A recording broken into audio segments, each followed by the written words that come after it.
F 2023 8 31174. Right.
9 ये हो गया,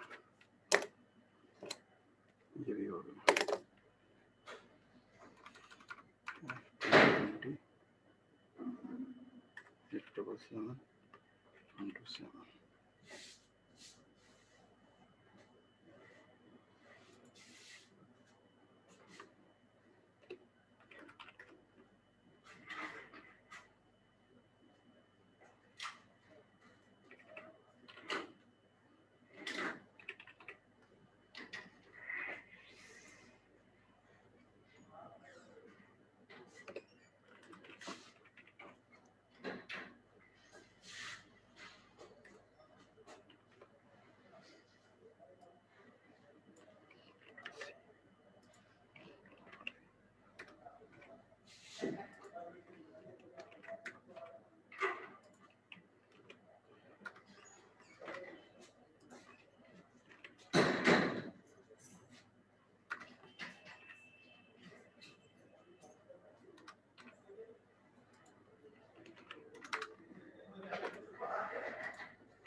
ये भी 2020.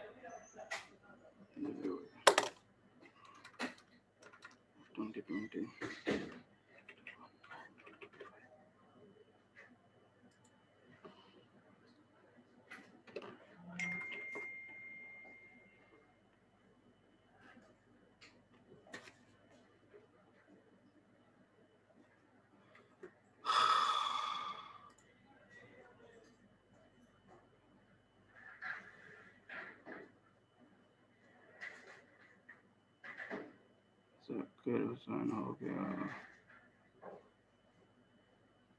28 हो गया, 28 49 हो गया, ये के 38 1173 38 1173 38 1173.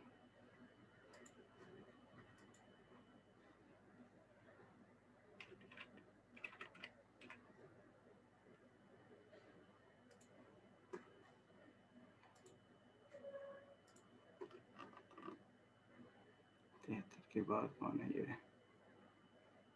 119 115 हो गई, 124 50 हो गई, 119 121.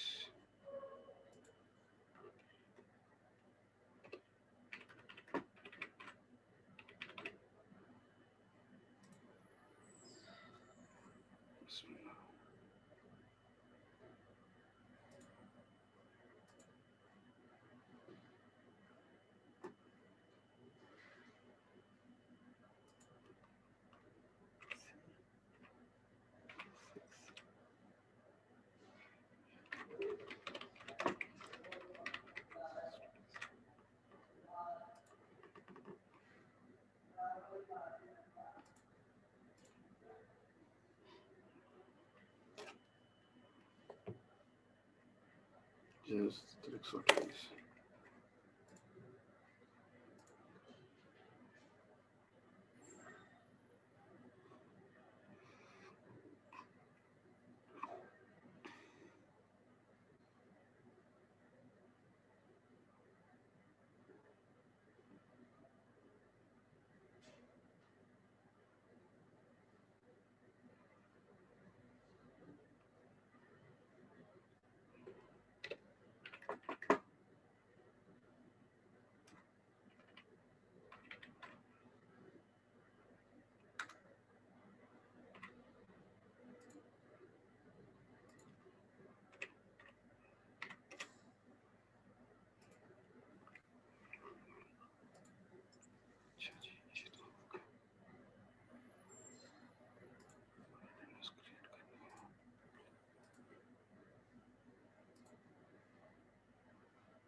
सोलह बंदे पार्टिसिपेंट किए।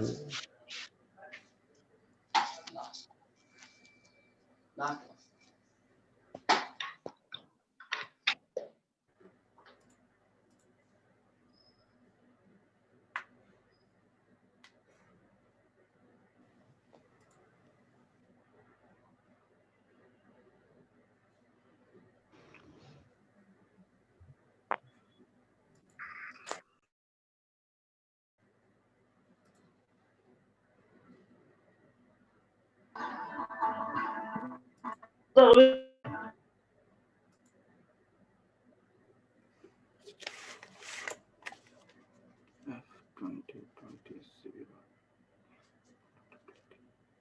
381 154.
अस्सलाम बेटा, कैसे हैं आप लोग? वालेकुम अस्सलाम सर, अल्लाह का शुक्र, आप सुनाएं। वालेकुम अस्सलाम सर। वालेकुम अस्सलाम सर, कैसे हो? ठीक ठाक सर। आप लोगों के कोई इश्यू तो नहीं है, कोई प्रॉब्लम तो नहीं आ रही आप लोगों को कुछ? अस्सलाम वालेकुम सर। ठीक है सर। सॉरी, आपको ठीक कोई है इश्यू तो सर। नहीं है? जी बेटा बताइए। सर वो मुझसे गलती से सब्जेक्ट ड्रॉप हो गया था, मैं सर फहीम इधर हूँ, तो फिर उधर गया था सर बैच वालों के पास, एडवाइजर के पास, तो उन्होंने कर दिया है, मैंने ऐड कर दिया है सर। आपके पास रिक्वेस्ट आई हुई है, आपने एक्सेप्ट करनी है सर अभी। अच्छा बेटा, आपकी जो बैच एडवाइज़र हैं वो आमना मलिक हैं, ठीक है? जी सर। आमना मलिक हैं आपके बैच एडवाइज़र। मेरे पास जी सर। बेटा मैंने कहा आपकी बैच एडवाइज़र आमना मलिक हैं। जी सर। जी आप उनसे रिक्वेस्ट करें, उनसे आके मिलिए आज, उन्हें या ईमेल करें कि वो आपकी रिक्वेस्ट को अप्रूव कर दें, ठीक है? और सर आपने एलएमएस पे हमें एनरोल भी नहीं किया अभी तक। मैं एडवाइजर से मिल भी चुका था इस हवाले से। बेटा उसकी वजह है कि अभी हमारी क्लास, क्योंकि पहले 40 स्टूडेंट्स थे, अब हमारी क्लास में तकरीबन 81 के करीब स्टूडेंट्स हो गए, तो ये सबको एक ही बार हमने करना है, क्योंकि बच्चों की तादाद मुसलसल बढ़ रही है। ये 3rd वीक शुरू हो गया इसके बावजूद, तो हम वेट कर रहे हैं कि एक दफ़ा रजिस्ट्रेशन क्लोज हो जाए, उसके बाद सारे लोगों को ऐड करेंगे। ठीक है सर। जी बेटा। सर अटेंडेंस हो गई? अटेंडेंस बेटा भी लगाते हैं। जी बेटा, और आप लोगों को कोई इश्यू तो नहीं आ रहा किसी किस्म का? No sir. Okay right.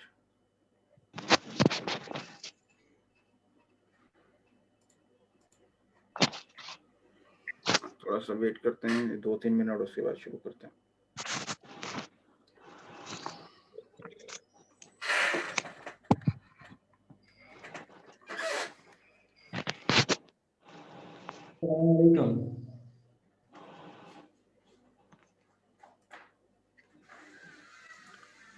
Sir एक सवाल था। जी बेटा पूछिए। क्विज के बारे में था कि क्विज आज होंगे? नहीं बेटा, क्विज को अभी हम फाइनलाइज कर रहे हैं, बच्चे मुसलसल हमें ज्वाइन कर रहे हैं, तो उनको भी हमने साथ लेके चलना है, ठीक है? शुक्रिया भाई जब कोई चीज होती है ना, वो ग्रुप में सब कुछ पता चल जाता है, बस ऐसे नहीं, जब हो उस टाइम बात किया करो। शुक्रिया जनाब।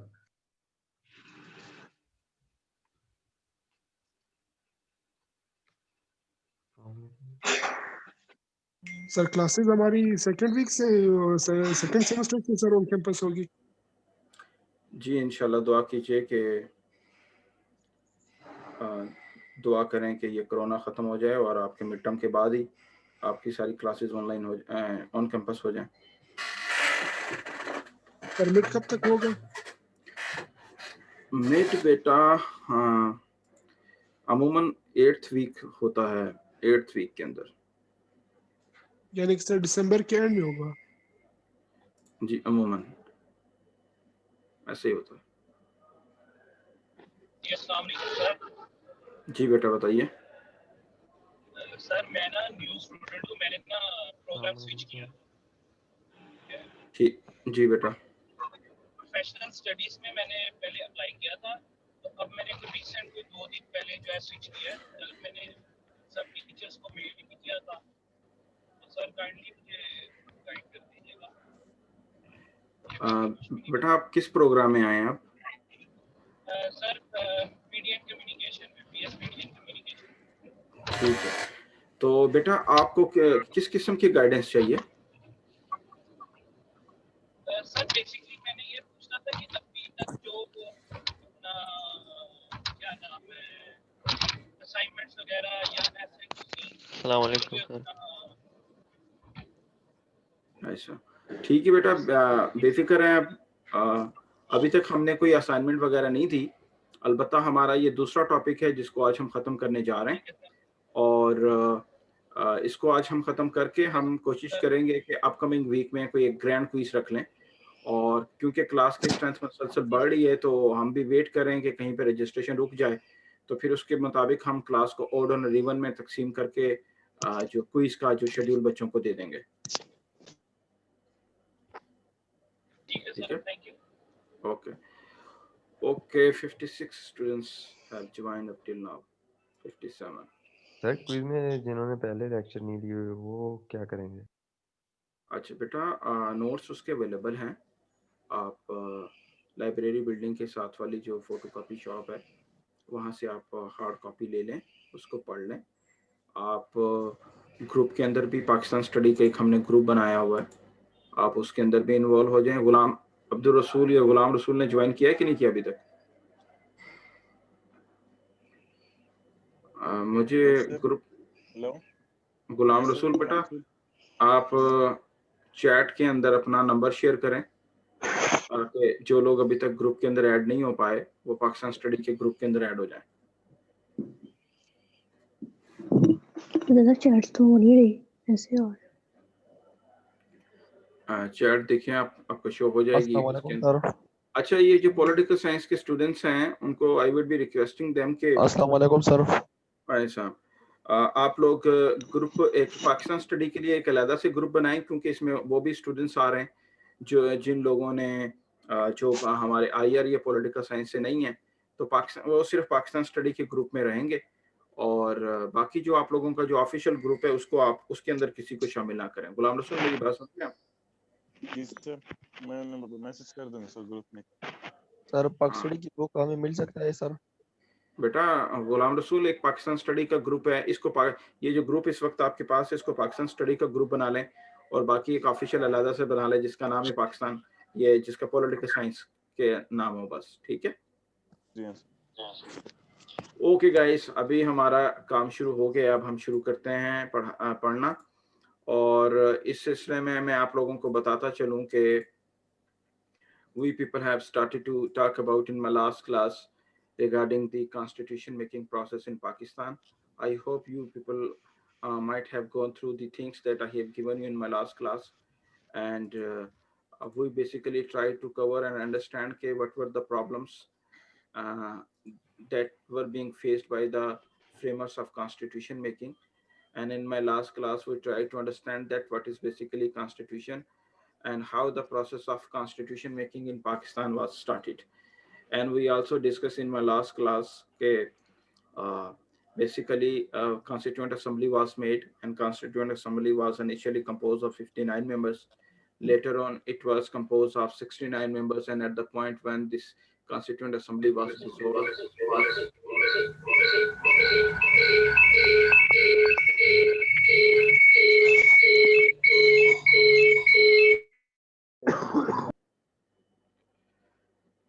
अब बेटा आप लोग अपने माइक सारे बंद रखें।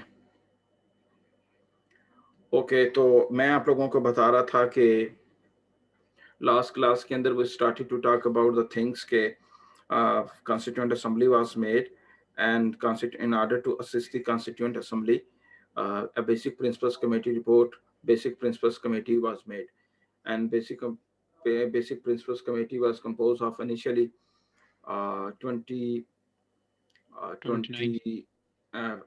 24 members, and then later on the membership was increased to 26 members.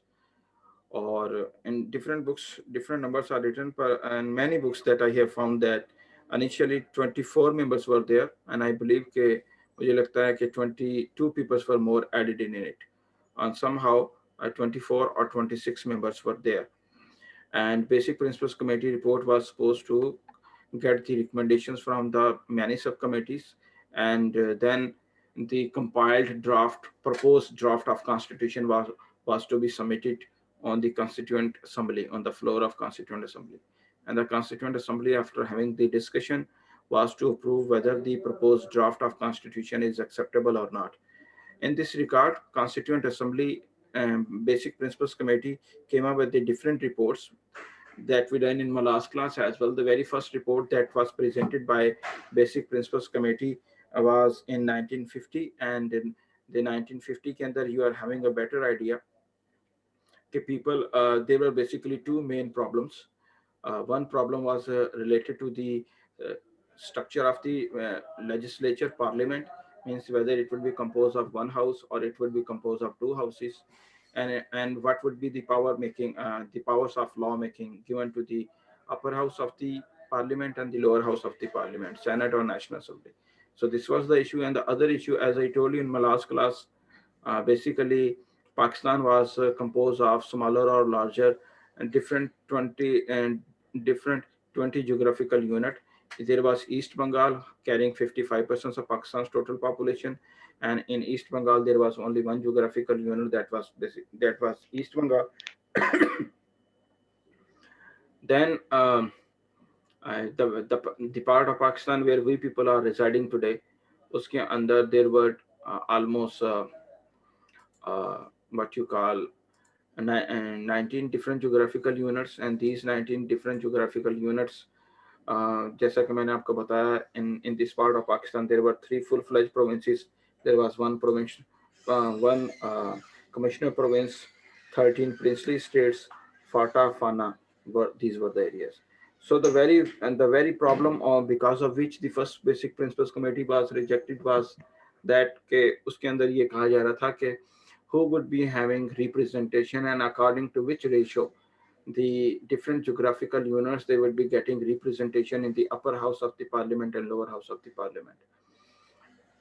And as I have already told you that according to the basic principles of parliamentary government, the house which is dominated by a large number of people or more people should be given more power of lawmaking. And in and upper house, जो कि जिसको कहते हैं आप upper house के अंदर, what usually happens के every geographical unit of Pakistan gets equal representation. उसके अंदर कोई तफरीक नहीं होती, whether you are a large province, you are a small, whether you are a large province, you are a small province, जो भी हैं आप, आपको कोई डिस्टिंक्शन क्रिएट नहीं की जाती, बल्कि geographical unit को कंसिडर करते हुए equal representation दी जाती है. And lower house के अंदर क्योंकि people they directly come after elections and they usually represent their constituencies, और जब उनको वो constituency को represent करते हैं तो automatically what happens के उनको ज़्यादा power of law making मिलनी चाहिए और ज़्यादा representation मिलनी चाहिए. तो basic principle ये है कि equal house के जो upper house के अंदर equal representation और lower house के अंदर the geographical unit which is supposed to have more law making, which is supposed to have more representation in terms of population, would be having more representation in lower house. दो बच्चे सवाल पूछ रहे हैं, एक राशिद पूछना चाह रहे हैं और एक माहम शबीर पूछना चाह रहे हैं. पहले मुझे ये मैं अभी पिछली सारी चीजों को क्लियर करने की कोशिश कर रहा हूँ. मीनवाइल अगर आप जी राशिद क्या पूछना चाह रहे हैं आप? सर बोर्ड यूज करें ना सर, नोट करना मुश्किल हो रहा है हमारे लिए सर.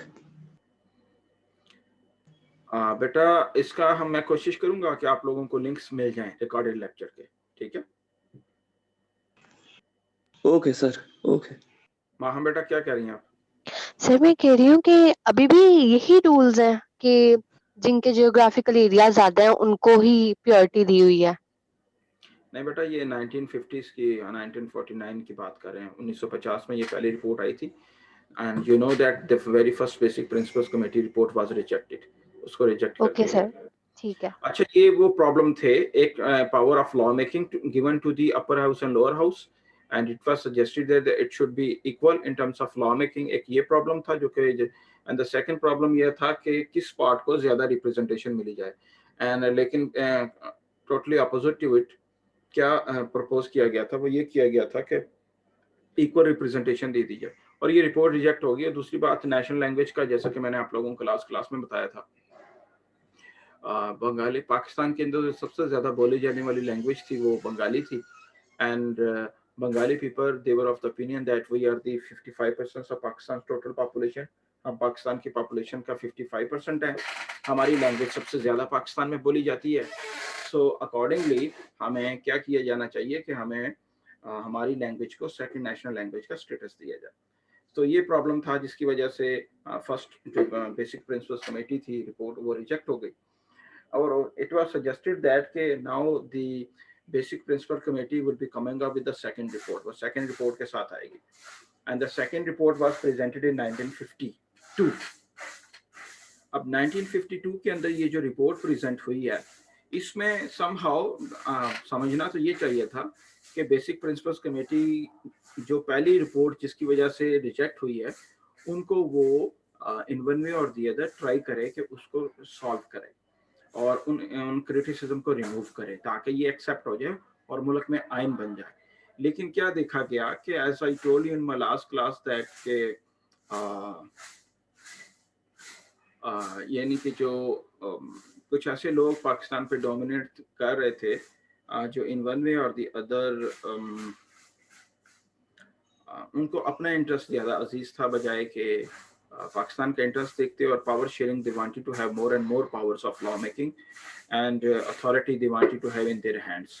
तो इसी वजह से देवर यहाँ की जो एस्टेब्लिशमेंट थी वो ईस्ट पाकिस्तान के साथ कॉन्फ्लिक्ट में थी और east Bengalis they wanted to have more and more representation because they were of the opinion that we have given more sacrifices for the creation of Pakistan and हमें being the citizen of Pakistan we should be given equal representation according to our population ratio।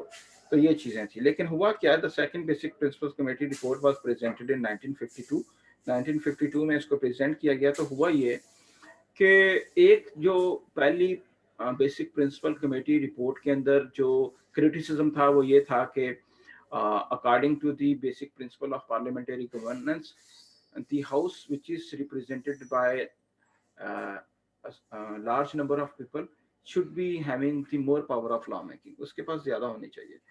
and the house जिसके अंदर less people they get representation और वहाँ पे एक geographical units की बुनियाद पे दी जाता है तो उसकी power of law making कम होने चाहिए।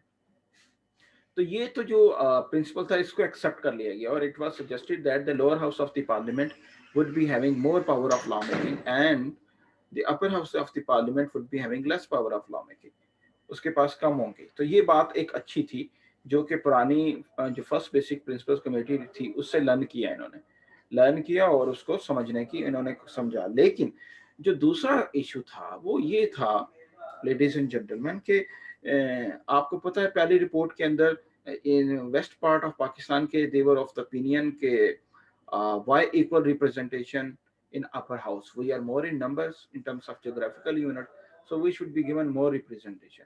or East Bengalis they were of the opinion that why equal representation in lower house में equal representation क्यों होनी चाहिए। और we are more in population, we are East Bengal was, you know, as I told you earlier के was having 55% of Pakistan's total population, उसकी पाकिस्तान की total population की 55% थी। So they wanted to have representation in the lower part of assembly according to their representation, according to their population, according to the ratio of their population। तो ये पहली first basic principle committee report थी। तो same क्या किया गया, अब हुआ क्या, सेकंड रिपोर्ट में इसको रिमूव करना चाहिए था और जिसकी रिप्रेजेंटेशन जितनी बनती थी चाहे वो पॉपुलेशन था या ज्योग्राफिकल यूनिट्स थी उसके मुताबिक इसको हल करना चाहिए था। लेकिन एक डिफरेंट स्टाइल को यूज किया गया। वो किया गया कि ईस्ट पार्ट को, ईस्ट बंगाल को ईस्टर्न विंग कह दिया गया और वेस्ट पार्ट ऑफ पाकिस्तान जिस वक्त जहाँ पे हम हैं और इसमें आपको पता है कि there were 3 provinces, 1 commissioner province था, यहाँ पे 13 प्रिंसली स्टेट्स थी, फाटा का इलाका था, फाना का इलाका, नादरन एरियाज का इलाका था। इन सबको मिला के एक वेस्टर्न विंग बना दिया गया। क्या बना दिया गया इसको? वेस्टर्न विंग बना दिया गया। यानी कि सारी की सारी सिंधियों की, पंजाबियों की, पश्तूनों की, बलोचों की, गिलगितियों की, आपके नादरन एरिया के सब की डाइवर्सिटी को मर्ज करके कह दिया गया कि पाकिस्तान इन दिस रिपोर्ट ये डिक्लेयर किया गया कि Pakistan is compose of 2 wings. एक है ईस्टर्न विंग जिसको पहले ईस्ट बंगाल कहते थे, दूसरे को कहा गया वेस्टर्न विंग। यानी कोशिश क्या किया गई कि इसके जरिए उन्होंने कोशिश ये करने की कोशिश की कि सारे वेस्ट पाकिस्तान, ये जो वेस्टर्न विंग है इसकी सारी पॉपुलेशन को समहाउ कोशिश करके इक्वल किया जाए ईस्ट पाकिस्तान की पॉपुलेशन के, ईस्ट पाकिस्तान की पॉपुलेशन। हालांकि ऐसा हो पॉसिबल ही नहीं था, वहां तो 55% पॉपुलेशन थी और यहाँ पे 44% पॉपुलेशन थी, तो ये दोनों इक्वल कैसे हो सकते हैं। और इन्होंने एडमिनिस्ट्रेटिवली कोशिश ये की कि इसको मर्ज कर दिया जाए और कहा गया इस सेकंड बेसिक प्रिंसिपल कमेटी के अंदर कि Pakistan is basically divided into 2 parts, एक ईस्टर्न विंग है और एक वेस्टर्न विंग है। और कहा गया कि equal representation must be given to these two wings in the upper house of parliament. और सजेस्ट कहा गया कि equal representation should be given in the lower half of the parliament. और पहली के अंदर पहली और इसमें प्रॉब्लम यानी कि डिफरेंस सिर्फ एक था, प्रिंसिपल सेम था, डिफरेंस एक था कि पहले के अंदर seats were not being recommended. अब यहाँ पे इसमें कहा गया कि 60 seats to east wing, 60 seats must be given to the west wing in the upper house of parliament, यानी पार्लियामेंट का जो ऊपर वाला हिस्सा है जिसको सेनेट कहते हैं, उसमें ईस्ट पाकिस्तान को भी 60 सीट्स दे दी जाए और वेस्ट पाकिस्तान को भी 60 सीट्स दे दी जाए, वेस्ट विंग वेस्टर्न विंग को भी दे दिया जाए। और कहा गया कि 200 seats must be given to eastern wing in the lower house of parliament and 200 seats be given to the western wing in the lower house of the parliament. अब problem क्या है, फर्क कोई नहीं है, वहां पे सीटें नहीं बताई गई थी, यहाँ पे सीटें बता दी गई बस। और प्रिंसिपल सेम रखा गया कि equal representation in upper house, equal representation to the lower house, to the every both part of the Pakistan. तो ये इन्होंने लर्न करने की कोई कोशिश नहीं की और बल्कि क्या किया, ज्योग्राफिकल डाइवर्सिटी को खत्म करने की कोशिश की उन्होंने, हालांकि ये पॉसिबल ही नहीं था और ऐसा होना ही नहीं था। और ये चीज वहां पे सीटें, पहली रिपोर्ट के अंदर सीटें नहीं थी, इसके अंदर सीटें बता दी गई, बस ये फर्क है, प्रिंसिपल सेम रखा गया। फिर वही इश्यू बन गया, वेस्टर्न विंग वालों ने कहा कि भाई we were more in geographical unit, why equal upper house के अंदर, और आपने इसको मर्ज करने की कोशिश की, हालांकि ऐसे मर्ज तो नहीं होता। और वेस्टर्न विंग ने फिर वही, ईस्टर्न विंग ने फिर वही बात करना शुरू कर दी, क्यों भाई, we are 55% of Pakistan total population and we should be given more representation, हमें ज्यादा रिप्रेजेंटेशन मिलनी चाहिए। और वो जो रिप्रेजेंटेशन थी उनकी वो दी नहीं गई, उनको दी जाती तो चलो कुछ ना कुछ बेहतर अंदाज में कुछ तरीका हो जाता उनका, लेकिन किया नहीं गया। जब ये नहीं हुआ तो हुआ ये कि ये, और दूसरी बात ये कि लैंग्वेज के इशू पे again this report was silent, language के इशू पे ये रिपोर्ट दोबारा साइलेंट थी। साइलेंट से क्या मुराद है, साइलेंट से मुराद ये है कि वो आपको पता है first basic principles committee report इस वजह से रिजेक्ट हुई थी कि वो कहते, बंगाली कहते थे कि हम 55% पाकिस्तान की पॉपुलेशन है, सबसे ज्यादा लैंग्वेज बोली जाती है बंगाली पाकिस्तान में, आप उर्दू को कौमी जुबान रखें, क्योंकि जब बंगाली इस पार्ट ऑफ पाकिस्तान में आएगा, यहाँ से सिंधी, बलोच, पश्तून या पंजाबी उधर जाएगा, तो उन दोनों के दरमियान वो तो ना पंजाबी समझता होगा, ना बंगाली समझता होगा, तो दोनों के दरमियान एक वे ऑफ कम्युनिकेशन चाहे इंग्लिश से होगी या उर्दू से होगी, उसको रखें पहली नेशनल लैंग्वेज, लेकिन उसके बाद हमारी लैंग्वेज को भी स्टेटस दे दिया जाए और होना चाहिए। मैंने आप लोगों को बताया था कि इंडिया ने जब बना उस वक्त उसके 8 प्रोविंसेस थे, आज वो 30 प्रोविंसेस हैं और उनकी टोटल 26 नेशनल लैंग्वेजेस हैं, जिसमें उर्दू भी इंडिया की एक नेशनल लैंग्वेज है। तो ये किसी भी कौम को मजबूत करना हो, कल्चरली, लिंग्विस्टिकली, एथनिकली, आइडेंटिटी के लिहाज से मजबूत करना हो, तो उनके सोशल, इकोनॉमिक, पॉलिटिकल राइट्स को एक्नॉलेज किया जाता है। और हमारे मुल्क में इस्लाम के नाम पे और कौमियत के नाम के ऊपर, कौमियत क्या, मुल्क के नाम पे, हम पाकिस्तान में शुरू से ये कोशिश होती रही कि डाइवर्सिटी को सप्रेस कर दिया जाए। और जब आप डाइवर्सिटी को सप्रेस करते हैं तो वहां से रिवोल्ट होती है, आप रिवोल्ट होती है, वहां से फड्डे शुरू होते हैं। फिर आपको पता है बलूचिस्तान में इस वक्त आप देखें मज़ामती तहरीकें चल रही हैं, जाट पंजाबी, जाट सिंधु देश की बातें शुरू हो रही हैं। ऐसे में जब डाइवर्सिटी को आप सप्रेस करेंगे, उनके सप्रेस करने का मतलब है उनको दीवार के साथ लगाना, आप उनकी बातें नहीं मान रहे। आप अगर उनको सोशली, पॉलिटिकली, इकोनॉमिकली उनके राइट्स एक्नॉलेज नहीं करेंगे, वो फाइट करेंगे, रेजिस्टेंस करेंगे। महाजरिस्तान का नारा लग गया आपके मुल्क के अंदर, जाट पंजाबी जाट का नारा, सराकिस्तान का, ग्रेटर बलूचिस्तान का, लरोबर यू अफगानिस्तान की बातें हो रही हैं पाकिस्तान के अंदर। तो ये जो मैं आपसे ये अर्ज करना चाह रहा हूँ, तो ये क्या किया गया पाकिस्तान में, बजाय इस चीज को समझते कि पाकिस्तान एक हेट्रोजीनियस कंट्री है, यहाँ पे people of different culture, colour, caste, creed, language and religion के लोग पाए जाते हैं, और यहाँ पे इन लोगों के, इनके सोशल, पॉलिटिकल, इकोनॉमिक, कल्चरल और रिलीजियस राइट्स को एक्नॉलेज करना चाहिए, फिर ही पाकिस्तान दुनिया में मजबूत होगा। और हुआ क्या, टोटली ऑपोजिट हुआ। ऑपोजिट कैसे हुआ, वो इस तरीके से हुआ कि इस्लाम के नाम पे, यानी रिलीजन के नाम पे और स्टेट के नाम पे लोगों की डाइवर्सिटी को सप्रेस किया गया, उसको और ये जो शुरू में कायद आज़म रहमतुल्लाह अलैह की मौजूदगी के अंदर इस तरह के अगर थोड़े बहुत इवेंट अगर होते थे तो कायद आज़म अपनी विजडम से इसको समझ लेते थे। लेकिन कायद आज़म की वफात के बाद तो ऐसा हुआ कि मुल्क के अंदर कोई बड़ा पाए का लीडर नहीं था, और वही लोग थे जिन्होंने, वही पाकिस्तान के आलिनाल बन गए जिन्होंने पाकिस्तान के लिए सैक्रिफाइसेस दी नहीं थी, और उनको तो पाकिस्तान एक हॉट केक के तौर पे मिला। जिन्होंने, आपको पता है, कोई चीज़ आपको बगैर मेहनत के मिल जाए तो उसकी कदर कीमत कम होती है। तो जो लोग पाकिस्तान के आले नाल बन गए, उनके लिए उन्होंने तो ना तो स्वेट पाकिस्तान के लिए बहाया, ना ब्लड बहाया, और जो बेचारे ऑल द वे अपना सारा कुछ बाढ़ के कटे हुए फैमिलीज के साथ यहाँ पे आए, उनको कोई भी पाकिस्तान के अंदर रिप्रेजेंटेशन सही तरीके से ना मिली। उसकी वजह मैंने आप लोगों को पहले बताया कि अंग्रेजों के कुत्ते धोने वाले जो लोग थे और घोड़े धोने वाले लोगों को अंग्रेजों ने जमीनें, हजारों एकड़, लाखों, सैकड़ों एकड़ जमीनें अलाट कर दी, ताकि ये लोग आज़ादी के बाद भी हमारे वफादार रहें। और वही लोग आज भी देखें आप पाकिस्तान की, उनके पास ज़मीनें थी, उनके पास जायदादें थी, अंग्रेज़ उनको नवाज के गया था, वो पाकिस्तान के अंदर बहुत पावरफुल हो गए, पैसे के लिहाज से वो आज भी अंग्रेज़ों के पिट्ठू हैं और आज भी अंग्रेज़ों के एजेंट हैं। तो ये डाइवर्सिटी की बुनियाद पाकिस्तान की रिप्रेजेंटेशन देने के बजाय इस रिपोर्ट, सेकंड रिपोर्ट जो कि 1952 में आई, 1952 के अंदर आई, तो हुआ क्या, 47 से लेकर 52 तक तकरीबन 5 साल हो गए और अभी तक मुल्क का आईन नहीं बन पाया।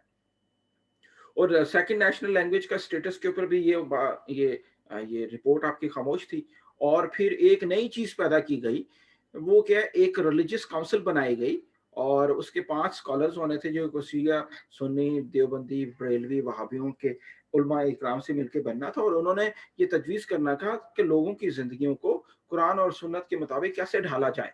और इस तरह की टैक्टिक्स के अंदर उन्होंने ज्यादा वक्त ज़ाया किया। ठीक, ये करना चाहिए था, लेकिन आपको देखिए, मैं आपको एक मिसाल देके बताता हूँ। रिलीजन के अंदर इंसानी जान की कितनी हुर्मत है। रिलीजन के अंदर ये लिखा हुआ है, हमारे इस्लाम के अंदर एक हदीस पाक का मफहूम भी है कि अगर आप भूख से मर रहे हैं, अगर आप भूख से मर रहे हैं तो, और आपके पास खाने को कुछ नहीं है और आपकी जान निकलने को है, तो आप हराम खा सकते हैं। हराम खा के आप अपनी जान बचा सकते हैं।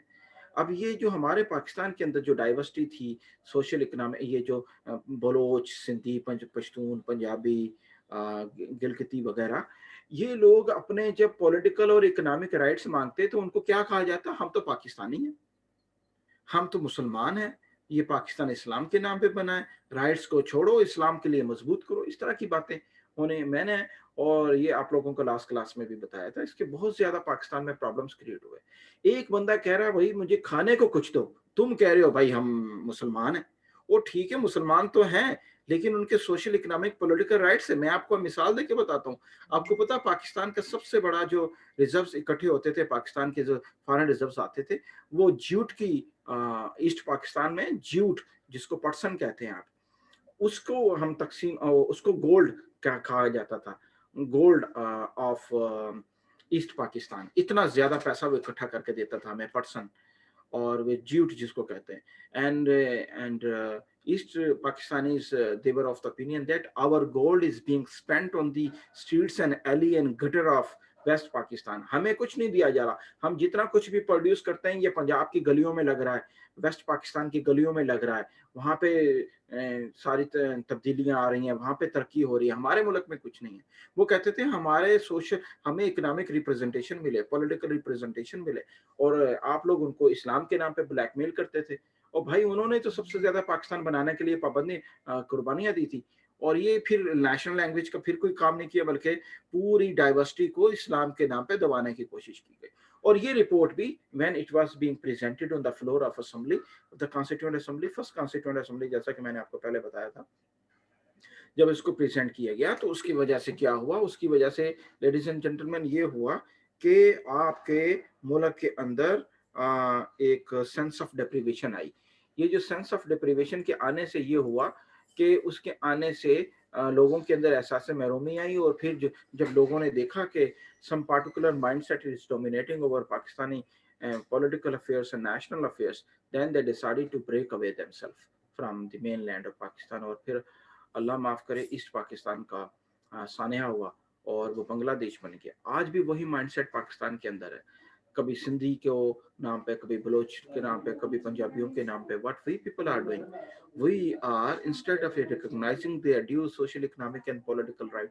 आपको पता है पाकिस्तान के लिए सबसे ज्यादा सेक्रीफाइसेस जब भी जो जंग होती है उसमें 1 2 3 बंदे किनके फोत होते हैं, आपके गिलगितियों के होते हैं, बल्तिस्तानियों के होते हैं, और उनको बेचारों को वो पाकिस्तान का हिस्सा है लेकिन उनको शिनाख्ती कार्ड नहीं दिया गया अभी तक। वो पाकिस्तान की उनके पास आइडेंटिटी नहीं है। अंदाजा करें 70-72 साल गुजर गए। और जी इमाद बेटा कुछ पूछना चाह रहे हैं? सर वालेकुम सर, उस टाइम आर्मी का रोल था पाकिस्तान के ऊपर, ईस्टर्न के ऊपर, दोनों के ऊपर सर। ये क्या उस टाइम की जो चीफ हेड थे आर्मी के, या आई गेस सर, उनका कि ये राइट नहीं था कि जो उस टाइम इलेक्टेड मेंबर आए थे उसको वो सीट देना? तब सर दोनों पाकिस्तान के, उस टाइम आर्मी का ये हुकूमत चल रही थी ना सर, जब इलेक्शन हुए थे पाकिस्तान, ईस्ट पाकिस्तान के ऊपर। इमाद मुझे आपकी एक भी बात समझ में नहीं आई। एक तो शायद कनेक्शन का प्रॉब्लम है आपका, और दूसरा ये कि मुख्तसर सवाल करें और सॉलिड करें। क्या कहना चाह रहे हैं? तो मैं ये कह रहा हूँ, जब ईस्ट एंड वेस्ट पाकिस्तान आजाद हुआ था ना, बांग्लादेश पाकिस्तान से आजाद हुआ था, सो उस टाइम सर पाकिस्तान के ऊपर रूल एक आर्मी एक बंदा कर रहा था। सर जब इलेक्शन हुए थे, क्या उस टाइम आर्मी चीफ को ये अथॉरिटी नहीं थी कि वो अपनी सीट उसको दे दें? हम बेटा इस वक्त इमाद बेटा, हम इस वक्त 1953 की चीजें 52 की डिस्कस कर रहे हैं। अब हम ये समझने की कोशिश कर रहे हैं कि क्यों नहीं पाकिस्तान के अंदर कॉन्स्टिट्यूशन बन पाया और क्या एक माइंडसेट था। आपने 1971 की डिसइंटीग्रेशन के ऊपर क्वेश्चन किया है, वो हमारे सिलेबस का हिस्सा है। हम वहाँ पे जब ये चीज़ें डिस्कस करेंगे तो हम देखेंगे मिलिट्री का क्या रोल था, पॉलिटिशियंस का क्या रोल था, और इंटरनेशनल पावर्स का क्या रोल था। तो ये you are just running ahead of अस।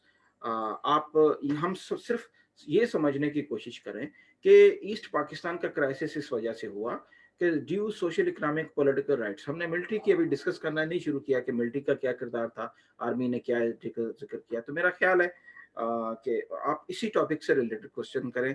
जब हम वो टॉपिक पढ़ेंगे तो फिर उन चीज़ों को हम डिस्कस करेंगे, ठीक है ना? ओके, तो हम कहाँ थे? हम ये बात कर रहे थे कि जब आप डाइवर्सिटी को आप सप्रेस करने की कोशिश करेंगे तो वहाँ पे एहसास महरूमी जन्म लेता है, और जहाँ जहाँ पे एहसास महरूमी जन्म होगा वहाँ से एहसास बगावत यानी बगावत जन्म लेती है, और जब जहाँ से बगावत जन्म लेती है वहाँ पे फिर कॉन्फ्लिक्ट वार होती है, और वो फिर आपके साथ नहीं रहता है। ये हर इंसान के घरों की ये मिसाल है। आपके घरों के अंदर अगर कोई प्रॉब्लम चलते हैं, फड्डे वगैरह होते हैं, तो अलहदगी हो जाती है। और ईस्ट पाकिस्तान के ड्यू इकोनॉमिक, जब उनको पता था कि they are 55% of Pakistan population, तो लोअर हाउस में ज्यादा रिप्रेजेंटेशन देनी चाहिए थी, क्यों नहीं दी गई? पहली रिपोर्ट में भी नहीं माना गया, सेकंड रिपोर्ट में भी नहीं माना गया। पाकिस्तान बने हुए कुछ 5 साल हो गए और अभी तक nobody was willing to recognise them. और यहाँ पे ज्योग्राफी की बुनियाद पे रिकॉग्नाइज करने की, क्योंकि वो एक गलत माइंडसेट था, those who wanted to have more and more power in their hands, और वो यहाँ पे डोमिनेट कर रहे थे, और they were not willing to see के। और मैंने आपको जैसे कि लास्ट क्लास में भी बताया था, ईस्ट बंगालियों को हम इंसान समझते नहीं थे। हम कहते थे ये these are black people, these are dirty people, these are small people, they dart on, they are rustic, they are uncivilised people, they are, ये इस तरह की हम उनको कहते थे। हम उनको इंसान नहीं, इक्वल इंसान नहीं समझते थे। तो फिर उन्होंने आज़ादी होना था आपसे, फिर कुछ आपने गलतियां की, कुछ इंटरनेशनल जो पावर्स थी उन्होंने एक्सप्लॉइट किया, और ईस्ट पाकिस्तान क्राइसिस हुआ। और आज भी ये जो पाकिस्तान इतना सा रह गया हमारे पास, इसमें भी आपने बहुत सारे लोगों को उनके due social economic political right, FATA ने हमेशा आपकी हर वार की फाटा के लोगों ने किया। कहाँ जाके तकरीबन कोई 70 ईयर्स के बाद उनको पता चला कि उनको एक सूबा बनाया जा सकता है, उनको एक शहरी के तौर पे पाकिस्तान का हिस्सा माना जा सकता है, उनको KPK के साथ मर्ज कर दिया गया। और गिलगित बल्तिस्तान के लोगों को आज 73 साल के बाद उनको हम एक इलेक्शन एजेंडे के तौर पे उनको कहते हैं हम आपको सूबा बना देंगे, और 72 साल गुजर गए और उनको कोई ना आइडेंटिटी पॉलिटिकल राइट्स मिल रहे हैं, ना पॉलिटिकल आइडेंटिटी है ना। तो यही ये प्रॉब्लम समझने की कोशिश करें। वो जो उस वक्त माइंडसेट था 73 ईयर्स बैक, वो आज भी माइंडसेट है, और एक खास mindset is controlling the realm affairs of Pakistan. और इसी वजह से we people are, instead of making and becoming very powerful country, what we people are doing now, that we are continuously making our country a weak state। और इसी वजह से internal जब crisis create होते हैं तो हमारे पास इतनी नेशनल इंटीग्रेशन की स्पिरिट नहीं होती कि हम उसको, एक दो इदारे रह गए हैं उन्हीं के ऊपर भी प्रोपेगेंडा हो रहा है हाइब्रिड वारफेयर के जरिए, 5th जनरेशन वारफेयर के जरिए उनको भी अंडर क्वेश्चन किया जा रहा है लोग, और नारे बड़े अजीबोगरीब नारे लगे, आप लोगों ने सुने हैं। और ये पाकिस्तान के अंदर हालांकि एक दो इदारे हैं जिन्होंने पाकिस्तान के लिए बड़ा कुछ कुर्बान किया, और हम उन्हीं के ऊपर क्वेश्चंस खड़ा कर रहे हैं। ठीक है, कुछ इनफरादी गलतियां हुई हैं, लेकिन उसकी वजह से सारे इदारे को हम खराब नहीं कह सकते, लेकिन ये पाकिस्तान के अंदर हुआ और अभी तक होता चला आ रहा है। अच्छा, ये this report was again being rejected, इस रिपोर्ट को भी रिजेक्ट कर दिया गया। जी मोहम्मद उमर क्या पूछना चाह रहे हैं? सर ये फिफ्थ नेशन वॉर एक्चुअली है क्या, इसको डिटेल में थोड़ा बता सकते हैं सर आप? डिटेल में तो नहीं मैं बेटा बता सकता, लेकिन इतना बता सकता हूँ कि ये आपकी जो इंफॉर्मेशनल वॉरफेयर है, इंफॉर्मेशन वॉरफेयर के अंदर बेसिकली आप उस किसी भी स्टेट के इंस्टीट्यूशंस, उसकी लीडरशिप, उसके ऊपर एक गलत किस्म की न्यूज़ देकर एक हिजान क्रिएट करना और ऐसी न्यूज़ देना जिसका हकीकत से कोई ताल्लुक ना हो, तो ऑटोमेटिकली अवाम को बदसन करना। क्योंकि किसी भी वार के अंदर जो लॉ एनफोर्समेंट एजेंसीज और लोग होते हैं, they used to be like this, वो एक बॉडी होते हैं। अगर इन दोनों के दरमियान डिस्ट्रस हो जाए और उनके और फिर उसके ऊपर वार इम्पोज कर दी जाए, तो लोग तो पहले डिस्ट्रस होते हैं गलत इन्फॉर्मेशन की वजह से, और फिर वो जो फ्रंट लाइन होती है अवाम और जो लॉ एनफोर्समेंट एजेंसीज होती हैं उनके दरमियान कॉपरेशन नहीं होता, तो मुल्क को डायसेक्ट कर दिया जाता है। ये इंफॉर्मेशनल वारफेयर है बेसिकली। ओके गाइस, आगे चलते हैं। Third report was presented after 1 year. 1953 के अंदर third report was presented and this report is also known as Mohammad Ali Bogra formula. Mohammad Ali Bogra formula. अब ये चीज को समझना बहुत इंपॉर्टेंट है। सर ईयर क्या बताया आपने? 1953 के अंदर रिपोर्ट प्रेजेंट की गई और इस रिपोर्ट के अंदर ये सजेस्ट किया गया, इसको मोहम्मद अली बोगरा फार्मूला भी कहते हैं। मोहम्मद अली बोगरा फार्मूला इसलिए कहते हैं, एट दैट टाइम आपके जो प्राइम मिनिस्टर साहब थे वो मोहम्मद अली बोगरा साहब थे, और मोहम्मद अली बोगरा साहब जो थे वो पाकिस्तान के प्राइम मिनिस्टर थे, और इनके दौर में ये रिपोर्ट बनी गई और इसलिए इसको मोहम्मद अली बोगरा फार्मूला कहते हैं। Third report of basic principles committee, या इसको MAB, M Mohammad, A for Ali, B for Bogra, Mohammad Ali Bogra MAB formula भी कहते हैं। And this formula was presented in 1953, यानी कि पाकिस्तान को बने हुए कितने साल हो गए? तकरीबन 5 साल हो गए, 6 साल हो चुके हैं, और अभी तक पाकिस्तान का कॉन्स्टिट्यूशन नहीं बना। और क्यों नहीं बना? कि हम एक दूसरे के due social, economic, political, cultural, religious और इकोनॉमिक राइट्स को एक्सेप्ट नहीं कर रहे, और इस वजह से ये सारी चीजें हो रही हैं। देख लें क्या माइंडसेट है चल रहा था इस वक्त, और वही माइंडसेट जो पीछे था आज भी वही माइंडसेट चल रहा है। अच्छा, साद फरीद कोई पूछना चाह रहे हैं बेटा? सर ये जो BPC के मेंबर थे इसके अंदर प्राइम मिनिस्टर भी शामिल था क्या? बेटा पार्लियामेंट के लोग शामिल थे इसके अंदर, ठीक है। कायद-ए-आज़म मोहम्मद अली जना, ये पार्लियामेंट से बनाए गए थे लोग, और 24 मेंबर्स थे इसके अंदर। इसकी क्या कंपोजिशन थी, इसका क्या कमांड एंड कंट्रोल स्ट्रक्चर था, वो तो हम नहीं पढ़ रहे। हम बेसिकली ये पढ़ रहे हैं कि लेकिन ये कि किस तरीके से आइन बनाने के ऊपर काम चल रहा था, और ये किस तरीके से basic principles committee sub committee से मदद लेकर एक ड्राफ्ट प्रपोज करती थी on the floor of the assembly, और वहां पे डिस्कशन के बाद पहली रिपोर्ट भी रिजेक्ट होगी, दूसरी रिपोर्ट भी रिजेक्ट होगी। लेकिन आप लोगों को सिर्फ एक चीज बताता चलूं मैं, कि ये जो बेसिक प्रिंसिपल्स कमेटी रिपोर्ट थी, ये इसके अंदर सारे ज्यादा सबके सब वेस्ट पाकिस्तान, ज्यादातर वेस्ट पाकिस्तान से थे और मुस्लिम लीग से थे, मुस्लिम लीग से थे और वेस्ट पाकिस्तान से थे। ईस्ट पाकिस्तान से इसमें रिप्रेजेंटेशन होना थोड़ी बहुत कम थी रिप्रेजेंटेशन। अच्छा बेटा, मोहम्मद अली जो बोगरा फार्मूला था, मोहम्मद अली बोगरा फार्मूले को बड़ा यूनिक फार्मूला कहा जाता। ये इस तरीके से कि ये बड़ा क्रिएटिव फार्मूला था, और ये कहा गया कि इसने पाकिस्तान को 20 डिफरेंट जोग्राफिकल यूनिट्स में डिवाइड करने के बजाय, 2 विंग्स में डिवाइड करने के बजाय बताया कि पाकिस्तान के 5 प्रोविंसेस हैं। एक प्रोविंसेस है ईस्ट बंगाल, और 4 प्रोविंसेस हैं हमारे यहाँ पर, जिसमें बलूचिस्तान को भी प्रोविंस को कंसिडर किया गया। यानी 4 सूबे दिस पार्ट ऑफ पाकिस्तान, जिसमें सिंध, पंजाब, सरहद, बलूचिस्तान, ये जो पहले का सरहद आज का KPK, ये, और वहां पर एक विंग। तो Pakistan was divided into 5 provinces and it was further suggested, ये कहा गया कि इक्वल रिप्रेजेंट। अब ये पाकिस्तान को यानी कि पहले ज्योग्राफिकली उन्होंने डिवाइड किया, और फिर उसके बाद उन्होंने अब बताना शुरू किया कि किस तरीके से पाकिस्तान के अंदर पावर शेयरिंग होगी, रिप्रेजेंटेशन के फॉर्मूले कैसे बनाए जाएंगे। ये बड़ा क्रिएटिव था, इसको समझना है आप लोगों ने, बड़ा इंपॉर्टेंट है। पाकिस्तान के कितने हिस्सों में तकसीम किया गया पाकिस्तान को? कितने सूबों? 5।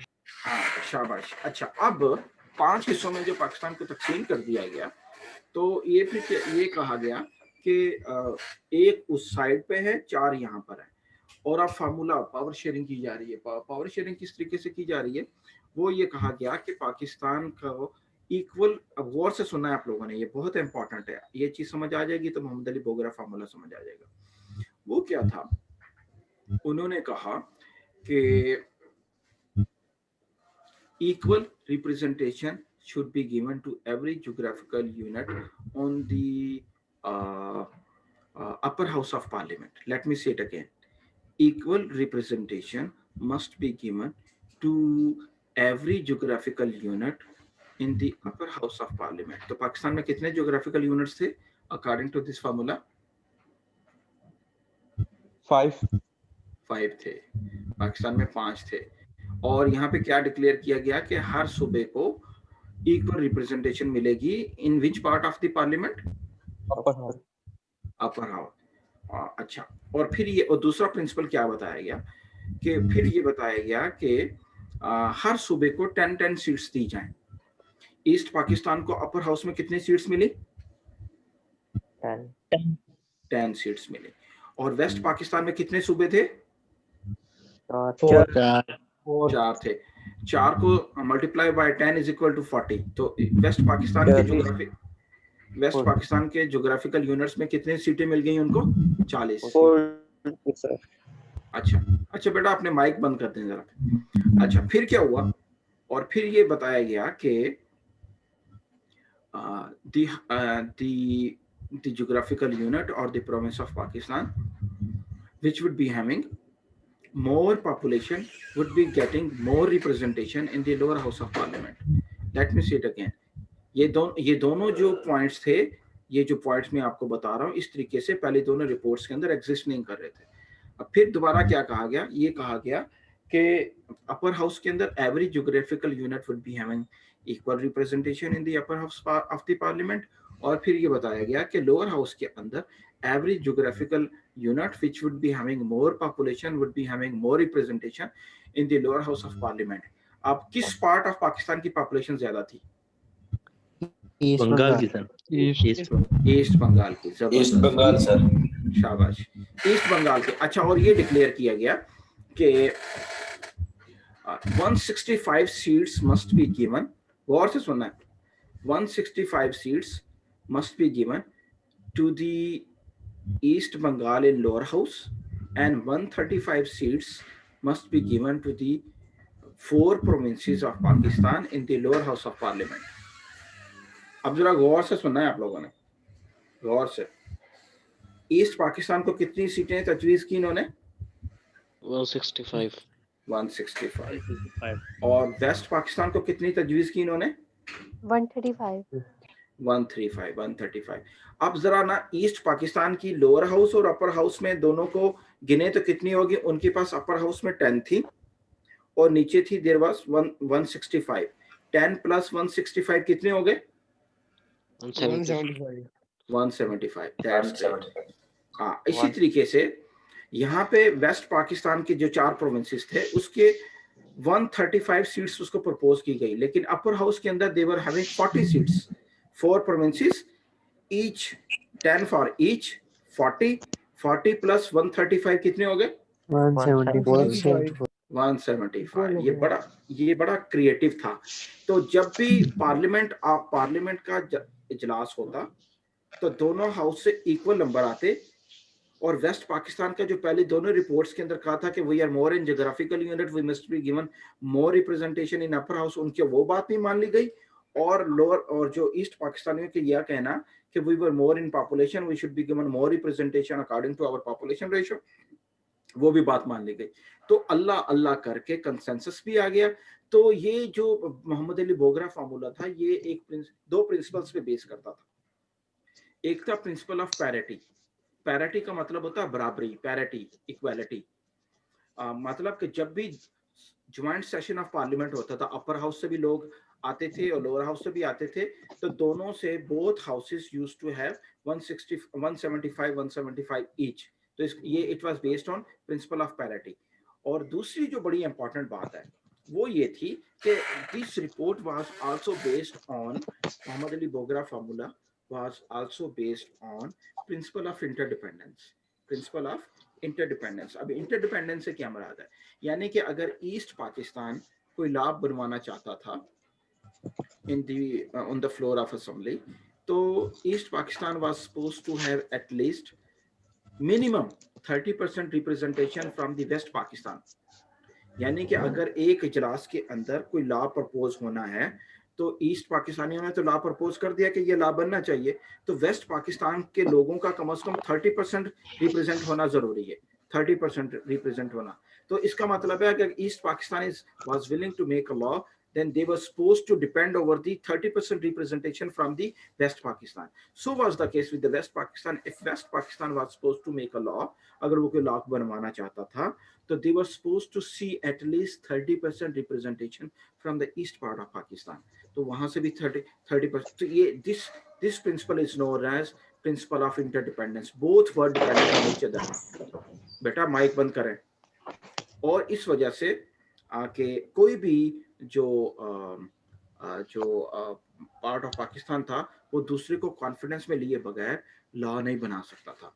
तो अल्लाह अल्लाह करके लेडीज एंड जेंटलमैन इसको माना गया और ये सबसे बड़ा प्रॉब्लम था जो कि सॉल्व हो गया, और ये 1953 की रिपोर्ट के अंदर।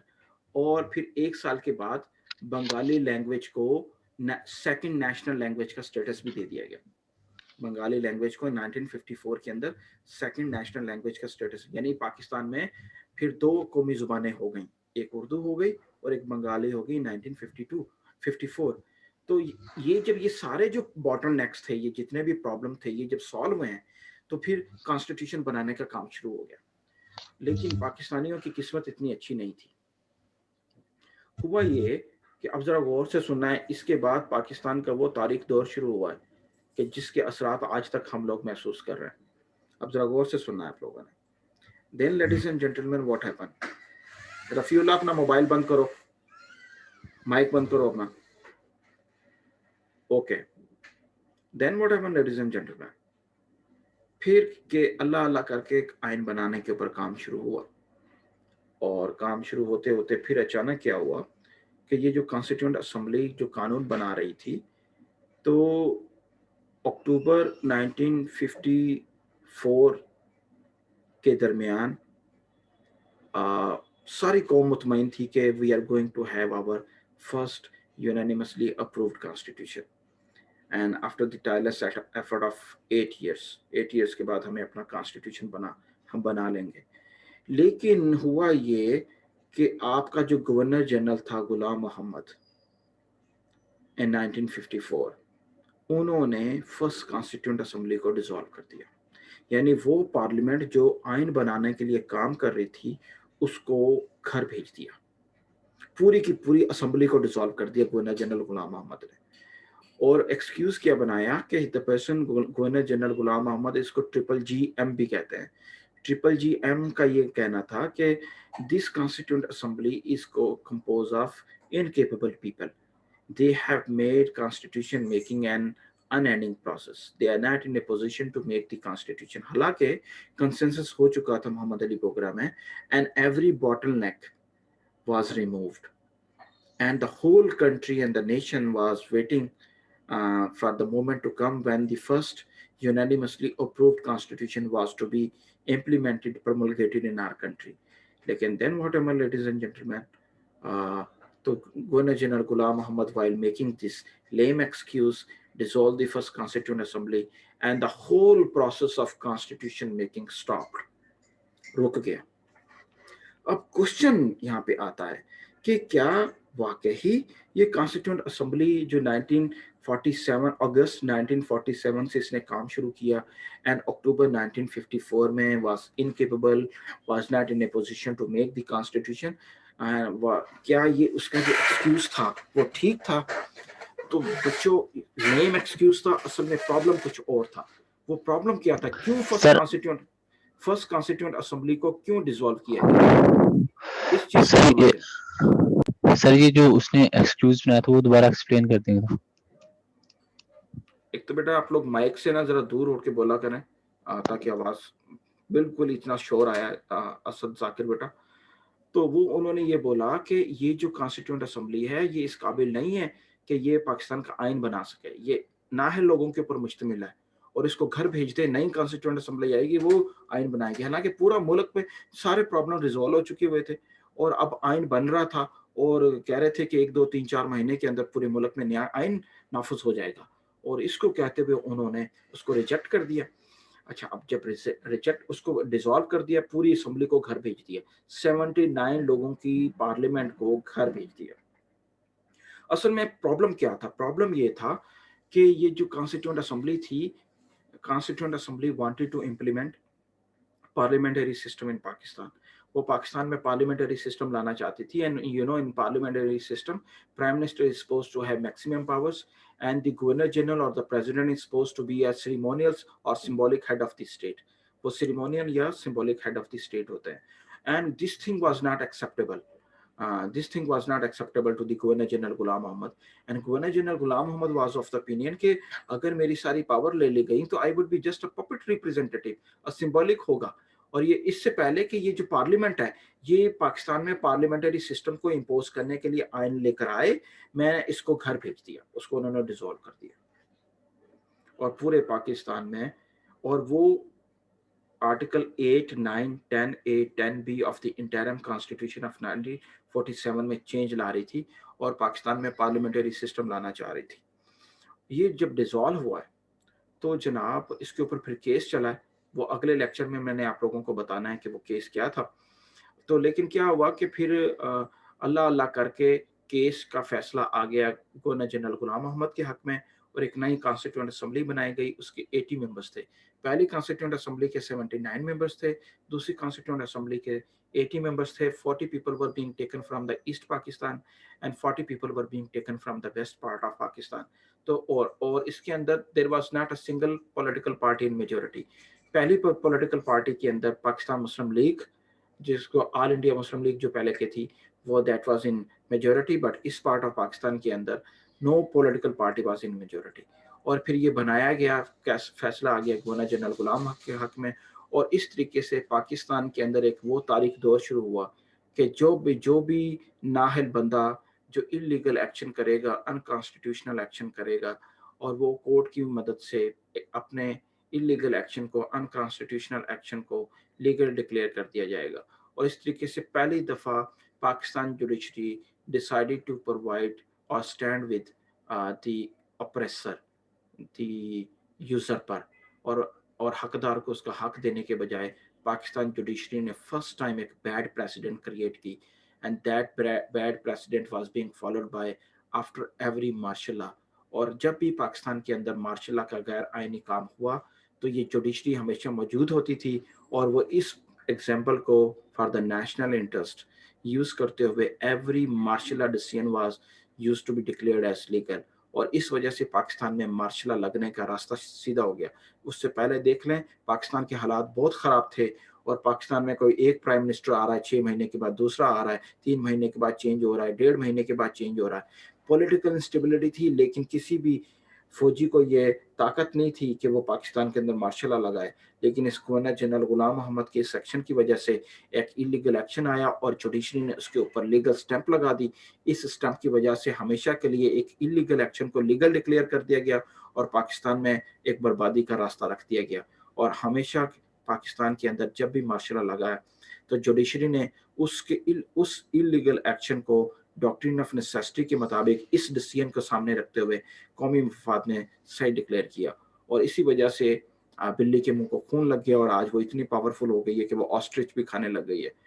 पहले तो चूजा खाया करती थी, अब ऑस्ट्रिच खाती है, इतनी पावरफुल हो गई है। तो खैर फिर एक अच्छी बात ये हुई जो इसको फिर एक नई कॉन्स्टिट्यूएंट असेंबली बनाई गई। नई इसको कहते हैं second constituent assembly and the second constituent assembly was given the responsibility to make the constitution. उसने नए सिरे से काम करने के बजाय जो पिछला काम फर्स्ट कॉन्स्टिट्यूएंट असेंबली ने छोड़ा था उसको ऊपर काम शुरू किया। फिर अल्लाह अल्लाह करके जनाब 23 मार्च 1955 के अंदर 55 के अंदर जनाब आपका ये जो कॉन्स्टिट्यूशन था इसको पाकिस्तान के अंदर 23 मार्च 1956 को पाकिस्तान में इम्पोज कर दिया गया। अच्छा, ये इतना एक बैड ट्रेजिक और नेशनल ट्रेजेडी थी कि इसके हम असरात को इंशाल्लाह नेक्स्ट इमीडिएट क्लास के अंदर हम डिस्कस करेंगे कि किस तरीके से एक इलीगल एक्शन को लीगल डिक्लेयर किया गया और इसकी वजह से पाकिस्तान के अंदर जुडिशरी ने एक गासिब का, एक जालिम का साथ दिया और हकदार को उसका हक दिलाने से इनकार किया। और वो एक ऐसी बैड, इसको प्रेसिडेंट कहते हैं, लीगल जुडिशरी की लैंग्वेज के अंदर president use to have very important, बहुत इसकी इंपॉर्टेंस होती है।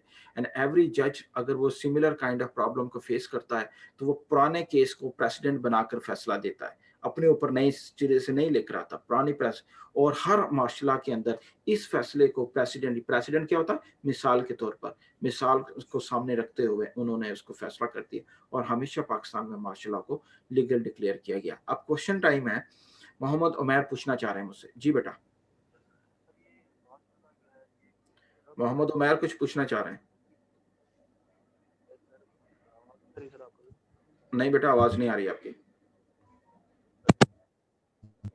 माशाल्लाह है वो क्यों, कब और किस कंडीशन में लगाया जाता है और फिर उसके नुकसानात क्या होते हैं? लोग कहते हैं कि माशाल्लाह लगाने से मुल्क 10-15 साल पीछे चला जाता है, बहुत नुकसान होता है इकोनॉमी को, और इस तरह की कुछ बातें हमने सुनी है। थोड़ा आप लोगों ने आपने जो कुछ भी सुना हुआ है वो सही सुना हुआ है। एक सादा सा प्रिंसिपल है, बदतरीन जमहूरियत फिर भी माशाल्लाह से बेहतर होती है।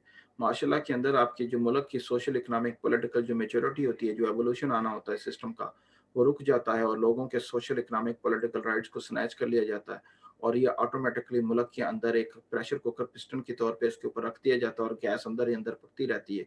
और जब भी माशाल्लाह हटता है तो कोई ना कोई ट्रेजिडी होती है। आपने देखा है ये जो अयूब खान का मार्शल हटा था तो पाकिस्तान के अंदर ईस्ट पाकिस्तान क्राइसिस हुआ था, और फिर जब जनरल ज़ियाउल हक का मार्शल हटा था तो पाकिस्तान के अंदर ड्रग्स, वारफेयर, किडनैपिंग, रैंसम वगैरह की चीज़ें आई हैं।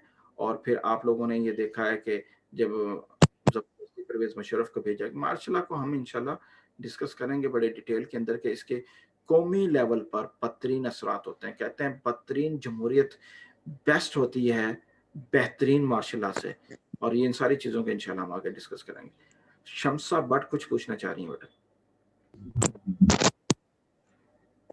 सर वो मैं न्यू स्टूडेंट हूँ तो आप मुझे एलएमएस में इनरोल कर सकते हैं? जी बेटा, उनको ज़रूर करेंगे। हम चाह रहे हैं कि पहले एक दफ़ा रजिस्ट्रेशन बच्चों की रुक जाए। जब हमने ये क्लास शुरू की थी उस वक्त 35 स्टूडेंट्स थे, आज इस क्लास के अंदर 81 स्टूडेंट्स हैं। एक दफ़ा एक रजिस्ट्रेशन ख़त्म हो जाए फिर सब लोगों को एलएमएस के ऊपर मैं रजिस्टर कर दूंगा। जी बेटा, और कोई बात पूछना चाह रहे हैं? क्वेश्चन बेटा? No sir. सर जी बेटा। सर जब गवर्नर जनरल गुलाम मोहम्मद ने जो असेंबली, फर्स्ट कॉन्स्टिट्यूशनल असेंबली थी, उसको डिसॉल्व किया, उसके बाद कोई कॉन्फ्लिक्ट्स वगैरह नहीं हुए उसके खिलाफ? हाँ बेटा, उसको अदालत में केस चला, अदालत ने फैसला दे दिया गवर्नर जनरल के इलीगल एक्शन के अगेंस्ट और के हक में। और प्रोटेस्ट तो ईस्ट पाकिस्तानी हमेशा ही करते थे अपने सोशल, इकोनॉमिक, पॉलिटिकल राइट्स के लिए। मैंने आप लोगों को पहले कहा था ये जो वेस्ट पाकिस्तान है ना, इसके अंदर अपॉर्चुनिस्ट डोमिनेट कर रहे थे पाकिस्तान में और वो अपने इख्तियारात को अपने हाथ में रखना चाहते थे। उन्होंने तो पाकिस्तान के लिए कुछ किया ही नहीं था। उनको तो हॉट केक के तौर पे पाकिस्तान मिल गया और उन्होंने दोनों हाथों से लूटा। और वही जो माइंडसेट है और वही जो फैमिलीज हैं, इन वन वे और the other they are still the controller of Pakistan. ये पाकिस्तान के जो 365 के करीब पार्लियामेंटेरियंस हैं, इसके अंदर कोई तकरीबन 100 खानदान ऐसे हैं जो हमेशा इन वन वे और दी अदर हर डिक्टेटर की गवर्नमेंट में और हर जमहूरी गवर्नमेंट के अंदर ये हिस्सा रहते हैं और यही डिक्टेटरों को भी फेवर करते हैं। और यही लोग, अब इमरान खान की पार्लियामेंट में प्रेजेंस को उठा के देखें, सारे के सारे वही लोग हैं जो नून लीग से टूटे, जो पीटीआई से तोड़े। ये अपॉर्चुनिस्ट लोग हैं और ये हमेशा पाकिस्तान ताकत में रहना चाहते हैं और ये इनको पता होती है कि इन्होंने लूटना है, खाना है और हर गवर्नमेंट का हिस्सा ये बनते हैं। और 56 के करीब एस्टेब्लिशमेंट के हॉर्सेस हैं जिनको यूज किया जाता है। ये चीजें बाद में डिस्कस करेंगे इंशाल्लाह, आप परेशान ना, बड़ी डिटेल में। जी बेटा, और कोई क्वेश्चन? Thank you sir.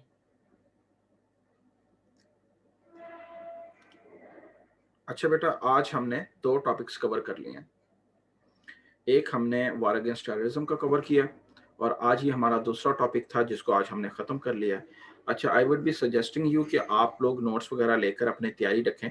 हमने एक ग्रैंड क्विज लेना है जिसकी वेटेज डबल होगी, उसको हम डबल काउंट करेंगे। पहले क्विज भी आप लोगों ने ऑलमोस्ट अपने आप को रेडी किया हुआ है, अब ये सेकंड टॉपिक भी आप अपने आप को रेडी करें सेकंड टॉपिक के साथ।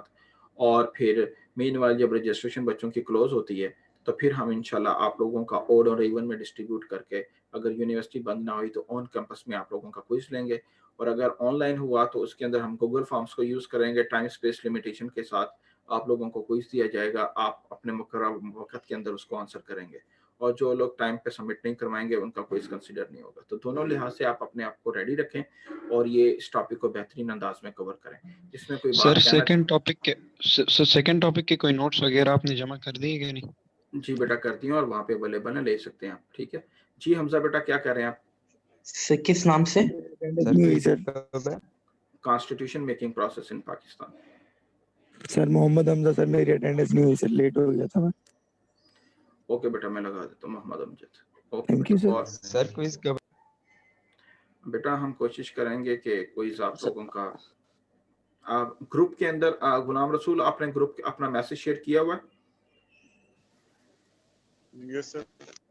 गुलाम रसूल आपने अपना ग्रुप का नंबर शेयर करें और तमाम स्टूडेंट से जो कि नए हैं जो कि पुराने हैं उस ग्रुप के अंदर ऐड हो जाएं, और ग्रुप पे ऐड होने के बाद आप लोगों को कोई भी न्यूज़ फीड अगर देनी हुई, साकिब अपना बंद करें इसको, कोई भी अगर आप लोगों को न्यूज़ फीड देनी हुई तो हम उस ग्रुप के जरिए देंगे आपको, और अगर कोई क्विज वगैरह अनाउंस भी करना हुआ तो उस ग्रुप के अंदर हम इंशाल्लाह अनाउंस करेंगे। जी बेटा। सर बुक्स कहाँ से मिलेगा ना बैक स्टडी का? बेटा आप ग्रुप के अंदर हैं? Yes sir. तो बेटा आपको पता नहीं है कि पहले नोट्स कहाँ से लिए थे आपने? सर उसका तो पता है सर, मैं बुक्स के बारे में कब बुक्स मिल जाए तो। बेटा बुक्स हम यूज ही नहीं कर रहे, कोई ऐसी, मैंने पहले के लेक्चर में कहा था कोई भी ऐसी बुक नहीं है जो पाकिस्तान की 47 से लेकर अब तक सोशल इकोनॉमिक पॉलिटिकल हिस्ट्री को एक साथ डिस्कस करती हो। तो हम इशू बाय इशू चलेंगे और उसके लिए हम उसको यूज करेंगे। जी शमसा बेटा आप कुछ पूछना चाह रहे हो? नोट्स हमें ग्रुप में ही मिलेंगे जो फर्स्ट टॉपिक है और सेकंड टॉपिक जो आज आपने पढ़ाया? जी बेटा ग्रुप के अंदर आप आ जाएं और वहाँ पे बच्चे आपको फीड कर देंगे, और गुलाम रसूल ने अपना नंबर शेयर किया हुआ है, आप लोग गुलाम रसूल को टेक्स्ट करें ताकि वो आपको ऐड कर दे पाकिस्तान स्टडी के ग्रुप में। ओके बेटा? जी ओके बेटा मैं मीटिंग अब खत्म करने लगा हूँ और इंशाल्लाह नेक्स्ट क्लास से हम नए टॉपिक को डिस्कस करेंगे। अटेंडेंस नहीं लगाई सर, अटेंडेंस तो नहीं लगाई। ओके बेटा।